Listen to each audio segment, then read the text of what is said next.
All right, we are now joined on the Soccer Hour by Bonagura of ESPN and, of course, the viral podcast Finding Dolores. KB, what's going on, man? How are you doing? I'm good, Ted. I'm doing good, Ted. How are you? I'm excellent, man, and I'm getting very, very excited for the year of football in 2026, be it the San Jose Earthquakes or, of course, the United States men's national team and the World Cup, which, of course, is coming to our backyard. And so I guess I'll ask you the 30,000-foot view on the United States men's national team. What are the expectations? What are the definitions of success as we enter what is, not to go low-hanging fruit, but this is the biggest year in American soccer history since 1994?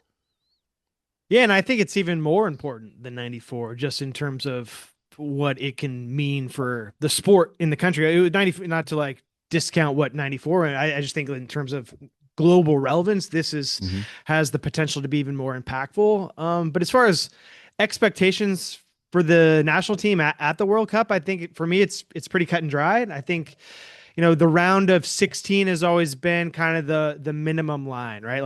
Like what we saw in Qatar, you get out of the group, that's success. If you were to have won a single game in the knockouts and got to the quarterfinals, that would you'd have exceeded expectations. If you didn't get out of the group, that would have been a failure, right? And so right. I thought they met expectations by getting to the round of 16. I thought that was a successful World Cup. No goals allowed from the run of play during the group stage. I mean, outplayed England in a draw.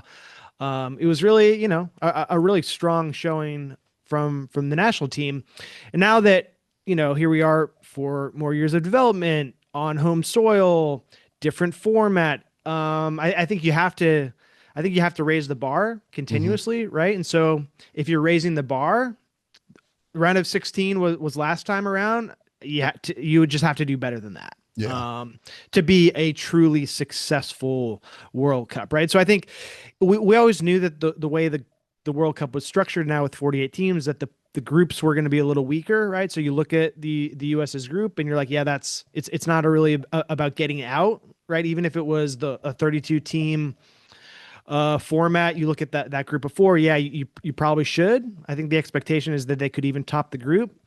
But now there's third place teams that are getting out of the groups as well. And so like if you were not to advance, that would be just a disaster, a monumental historical disaster for the team. So I think I feel pretty safe about expecting them to get through. And then again, raising the bar, right? The first the round of 32 matchup, again, you got to win that. And that puts you right on level, kind of a level playing field of last time around. So for me, it's get out and then win two.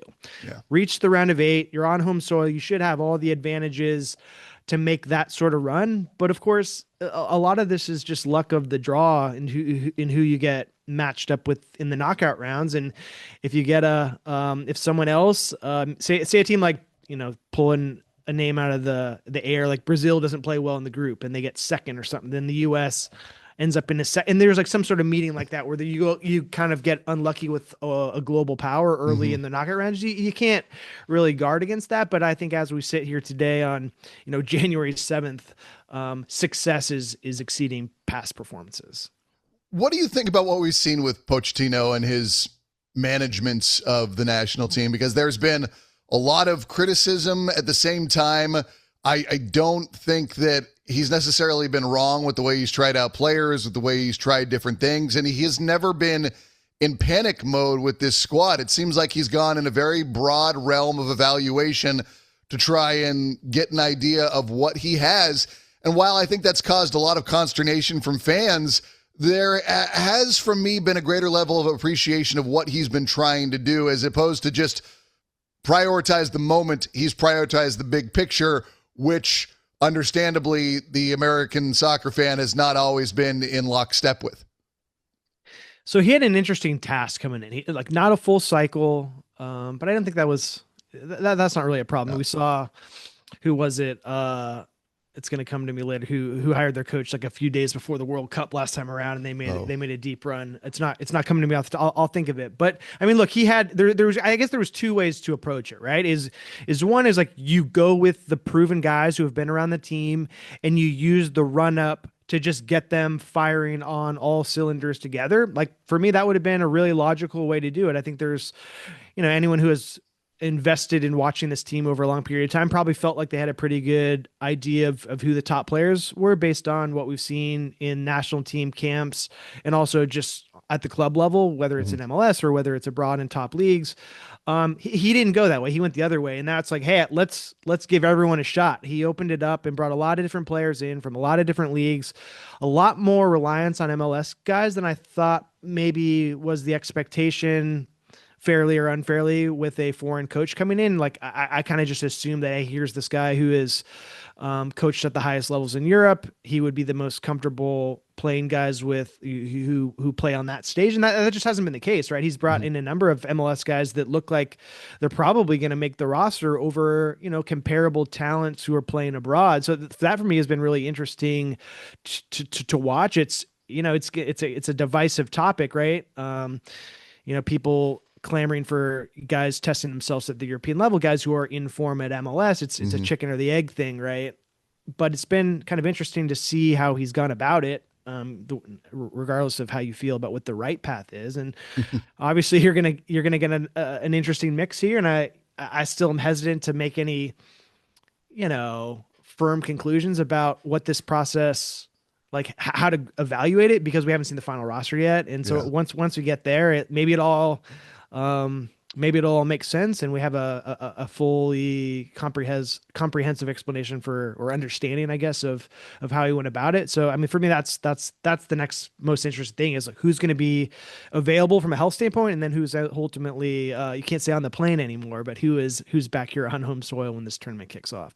Where do you fall on the Euro talent versus the inform MLS guy? Because I have had that discussion with a number of people, and I don't think there is a right or wrong answer, but I do understand why a coach is saying, let's go with the guy who's been playing a lot as opposed to the player who's been maybe on the bench with a better team, just because World Cup and international soccer oftentimes reminds me a little bit more of MLS because it's a little bit uglier and grindier.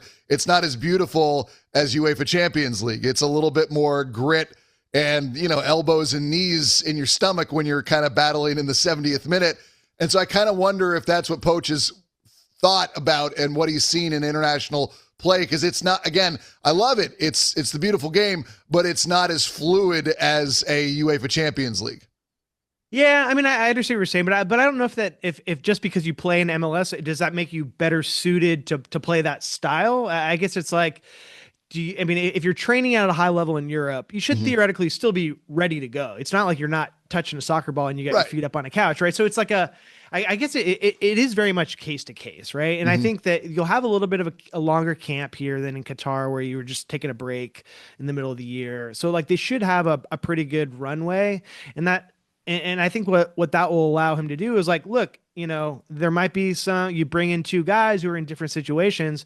You have a competitive training camp where, look, you evaluate them on the same field, doing the same stuff, and then you kind of go from there. And then whoever looks the best in those situations, maybe you roll with. I don't know how many they're going to bring to that first training camp, but they've had in the past upwards of, back when the roster was 23, they would bring in 30. Yeah. Maybe there's a few more this time around with the 26-man roster, and you kind of make the decision from there. But yeah, I mean, there's a number of guys who are interesting, right? For me, Yunus Musa has always been really impressive with the national team, like his ability to kind of carry the ball in the midfield, not turn the ball over.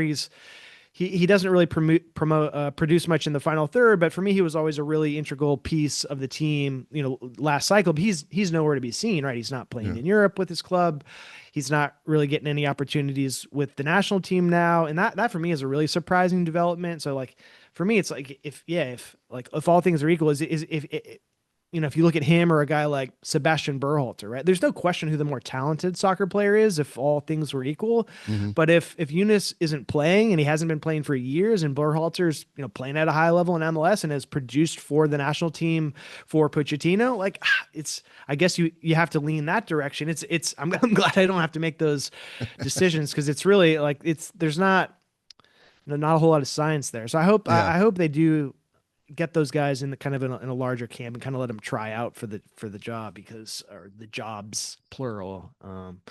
because there's not one clear way to make that evaluation. Offense was the problem 4 years ago, and I feel like that's still one of my bigger question marks about this squad. What are your question marks as you look at what we've seen out there, in some of the games that Pochettino's coached that are at a higher level? What are you worried about? For me, it's always been chance creation, and you have Christian Pulisic is in the form of his life. I mean, he has just been a revelation at Milan. If you tap into some of that, that's if you get him to play at that high level, that takes care of a lot of those problems. I think the striker question is still interesting. Is it Pepe? Is it Balogun? Is it someone else? But on the other wing, that's for me where it's like there's not a guy I'm super confident in that's going to be like Tim Weah was the starter last time around. Maybe it's him still. He's playing more winger now at the club level. But again, like he doesn't inspire a lot of confidence. And, probably more than that is like generating chances out of the midfield. McKennie's been playing well, and I think you have to kind of assume that he's going to be in the lineup. Right. He's been pretty good at Juventus this year. But again, he's not the most attacking minded player. He does contribute in the attack, and he's very, he just does a little bit of everything, but he's not like an elite chance creator. He doesn't, that's just not his game. So there isn't really that one guy that you feel like you can kind of put centrally who's going to unlock a defense and solve this problem. And so until you see someone step into that role, I mean, Diego Luna's been interesting, right? He's guy with Bay Area roots. You like to see someone like that succeed, from this area for sure. But look, it's one thing to do it for RSL. It's a completely different thing to do it on a World Cup stage. And can he? Sure. But I guess it's all about confidence level. And for me, he's kind of just, it could happen, but kind of let's wait and see. Right. Can Pulisic stay healthy? $1 million question. Can he stay healthy? Can Tyler Adams stay healthy? Is Anthony Robinson going to be back and healthy? Is Gio Reyna, where is he mentally, physically? There are so many variables with this team. Serginho Dest missed a long time before coming back with injury. Yeah. Form is always going to be a question. And then there's going to be someone else who gets injured between now and the tournament, right? Or multiple guys. That's just the nature of the sport. And I guess that's not unique to the U.S., but what is unique to the U.S. is like when you have one guy who is so clearly the most important attacking player in Pulisic, it matters more with him than a more balanced attacking team.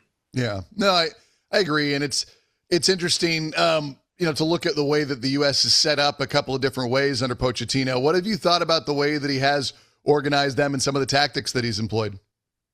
Say that one more time. I said, what do you think about some of the tactics that Pochettino's employed and the way he's organized the team?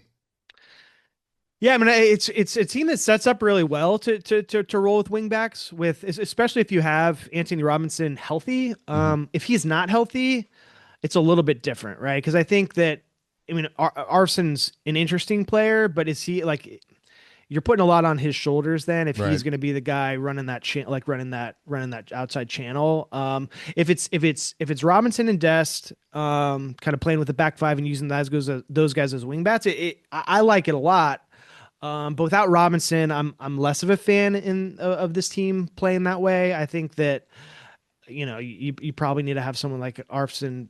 Just he's like I think he's got a lot of potential, and he's creative as you can be for kind of that profile player. But like again at the world stage, there's a gap. There's a significant gap, I guess is what I'm saying, between him and Robinson. To whereas I would feel much more confident with that sort of system if it's Robinson out there. How big is this for soccer in 2026 in the United States in terms of the carryover that we're hoping for? Because the one thing I always talk about, Kyle, is that the U.S. as a team can have success, but I don't know that there's a specific star. I mean, Christian Pulisic is arguably the star, but he's not, there's not one guy that kids are buying the jersey of in the United States. Like my kids are 12 and 10, and, it's Messi and Mbappe, and, those are like the two big guys. But, that's part of it, right? Like can a star be born from this tournament? Does it take a Landon Donovan like moment, with a goal and stoppage time to really change things like that? That to me is the $1 million question in terms of what spawns the next level of growth. And yes, if the team does great, it will generate interest, but I always feel like players form the emotional attachments with people much more so than the actual team. Yeah, it's a good interesting question, right? Because Pulisic should be a star in that way, but as a personality, he doesn't really have that kind of it factor, right? He's not someone who is gonna, he's just not this charismatic type star that the US usually lends into, but like, and neither was Landon Donovan, right? Landon Donovan is a kind of a goofy guy in general as well. And like in a very nice way, right? Like he's just like, he just was an incredible soccer player. And he's like, much more interesting post-career than during, by the way. Right. Exactly. That's exactly right. And I think Pulisic is like that. I mean, he has been one of the best players in Italy this season. Like you can make the case that he's been the most impressive attacking player in Serie A this year. And, with that being the case, like, you should be a star in the US. And, anyone who's playing at that high level has that sort of potential, but it just hasn't hit the same way at home. And I don't know if that's because it's in Italy, right? If he was doing the same stuff in England, it probably is more impactful. I think just like the brand awareness of the English Premier League in the United States is different than Serie A, of course. And so maybe that matters. But yeah, like if you have a moment in the World Cup, a game-winning goal on home soil, especially with high stakes, right? If it's a round of 16 game or something like that. I mean, Pulisic did have a game winner at the World Cup in Qatar, right? He scored in a 1-0 win against Iran in the group stage. That was the second game, I believe, right? Yeah, that sounds right. Third game. Yeah, either way, had a game-winning goal. And so England was the second game, right? Yeah, England was second. Okay, so I think Iran was third. Either way, he did have that. It wasn't a great goal. It was kind of a dirty goal in the box, but he had one of those. But yeah, to do it on home soil will be completely different. The amount of people watching this World Cup will be unlike anything we've ever seen here. And I think the potential everyone always talks about growing the sport, right? I think it's, you don't necessarily think about it like this, but look, when the United States hosted the World Cup in 1994, the Major League Soccer did not exist. Yeah. It didn't start for a couple years later. It was part of the plan. You have the World Cup, you launch MLS, dump some money in and see what happens. Well, now you have a really healthy league. Yeah. You have a 32 team league all over the country, nice new stadiums, $1 billion valuations of these franchises, which is a significant development for soccer in the United States. And I know the MLS still has a reputation where it's like, it tries to get past not being the top league in the world, which is, fine. It doesn't need to be. It's never going to be. I think but I do think what you'll see is the league continue to improve over the years. I did a story after the last World Cup to kind of show the progress was made. And if you look at all the leagues in the world, and then you counted up how many players each league had at the World Cup. It was the big five. European leagues, of course, were the top five. Yeah. But MLS was number 6 in terms of the total amount of players from the league playing in the World Cup. Like that's not nothing. And it wasn't because there was a bunch of guys on the US. Yeah. They were ballooning that number. There was other countries with many more MLS players, if I recall correctly. The US didn't have the most MLS players on its roster. I think Canada. I think there was a couple others, maybe one or two others. But either way, it's like it is a global player, and I think now that MLS is going to something that more closely resembles the global calendar, I think that will help MLS clubs be a little bit more active in the market. You're not going to see teams like selling their star player, right as the playoffs are about to start, right? You don't have that weird dynamic that exists anymore. And I think more players will probably be willing to come and play in the United States after the buzz of the World Cup and the infusion of cash that is expected to take place with the MLS clubs. Like the salary cap, I'm sure, will rise. Yeah. Maybe there's an additional DP. So there's like a lot of different ways that the league will grow in the wake of the World Cup. And it's really exciting to see what that has the potential to be. Yeah, the schedule change is the obvious thing that's, they're trying to align themselves with the Euro calendar. And it's going to be tough for some of those northern markets where it's cold. It's not really a big deal here in the Bay Area or for any of the California teams. And, that's just how it goes. I mean, I think people say, oh, well, they do it in the NFL. It's like, well, yeah, because in Minnesota, they're indoors, and in Green Bay, like, yeah, you get the January game where it's the frozen tundra, but the rest of the time, it's not like that. Like, if you're trying to do it, throughout the entire winter, it might get a little bit more difficult, but, the schedule change will, allow for some of the break time. But I am curious in terms of how it will affect money. Like, that's the argument they're saying. It's like, oh, well, this will allow the transfer windows to be more aligned. You won't have the international issues. To me, those are all very, very important. But the most important thing to me is that you're not having multi-week breaks during the playoffs, during NFL and college football season. Like, the way that the MLS playoffs come to a grinding halt when they're at their best is like, it's like throwing a bucket of ice water on the league and just like, all right, everybody buzzkill and wait. And you're like, well, now what? Like, that, to me, that's the biggest outcome of all of this, because again, I go back to those emotional connections. That's when fans are born. You get them with the good stuff. You get them hooked with the moments, not, a midseason game in Houston when you want to grind out a 1-0 win on the road. Yeah, it really feels like the season grinds to a halt. Yeah, when it like right now, and there was just no way around it, short of changing the calendar, and so that's what they did.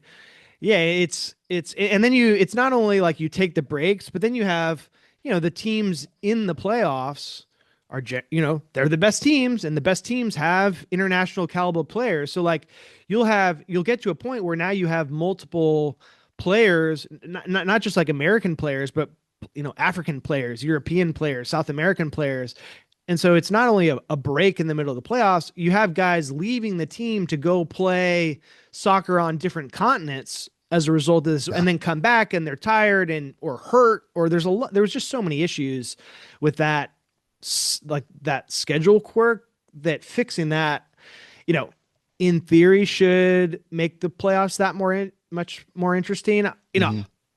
I reserve the right to kind of see what it looks like and experience one to see if it's really fixed and if it's really that much more exciting. But it's something that had been talked about for a long time, and I think it shows that MLS is serious about addressing some of the things that have kind of served as, not a red flag, but served as a kind of a little bit of a black eye from a global standpoint about like, hey, this league is weird. Look how it's structured. Like, the more conformity you have with the way the world does it, I think that it allows the possibility for the league to be respected in a new way.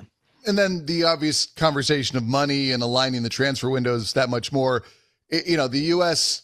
and Major League Soccer cannot become the EPL just because of, pure history. This is a 32-year-old league.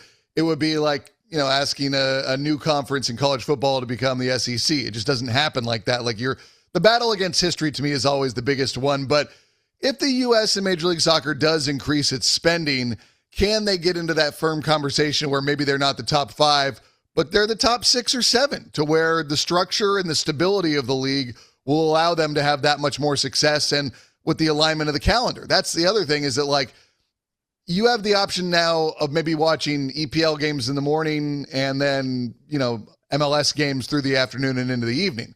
That makes itself kind of much more like what we see with the NFL and college football, actually, to where you have a day-long event. Yeah, I've always thought that was the realistic goal. I mean, the Don Garber quote about becoming the best league in the world is people kind of have fun with that over the years, because like it was just unrealistic ever had that expectation.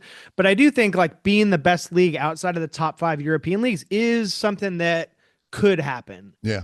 Am I confident that it's going to happen in the next 10 years, 15 years? Probably not. But I do think like if it's a top 10 league, which is probably close to right now, like it's somewhere in that range, it's just so hard to measure these leagues against each other. There's just not enough crossover games to really do it with much, there's not a scientific process, I guess. But it's still, that's really high level soccer. Yeah. Right. I mean, if you're the number 10 soccer league in the world, that's still a very good league. I mean, I like to compare it. I think college sports is often a good way to kind of view like how global soccer is structured and look at different leagues as different conferences. What you said is, I think, like a really interesting, parallel. But look, you can have like you can be the WCC in basketball and be a really good league where people like watching it and the product is good and people are into it and there's a lot to like about it. It doesn't mean it's the Big 12 or the Big 10, but it's still a good quality product that people can be proud of and be passionate about. Yeah, no, I agree, and that's part of it as well. And I think that's an issue with the American soccer fan, is that there's still a little bit of it's not as cool to be an MLS fan as it is an EPL fan. It's the traditional argument of the Euro soccer fan versus the MLS American soccer fan. But again, I always go back to these things taking time more than anything else. It doesn't happen overnight. You have to wait, and nobody wants to be patient in modern sporting society. We want results immediately, and that's just part of the fun. And obviously, to bring it back and square it with the United States men's national team, nobody wants us to show improvement. They want us to be in the Final Four at this tournament, which is, whether or not that's realistic, we can debate that for hours, but it is all going to be a whole hell of a lot of fun. But KB, I will let you go. I know you got stuff to do, man. My camera and Zoom are being weird, so I'm going to get out of here before it crashes us both out. But I appreciate your time as always, man, and we'll talk soon, all right? Sure thing. Thanks, Ted.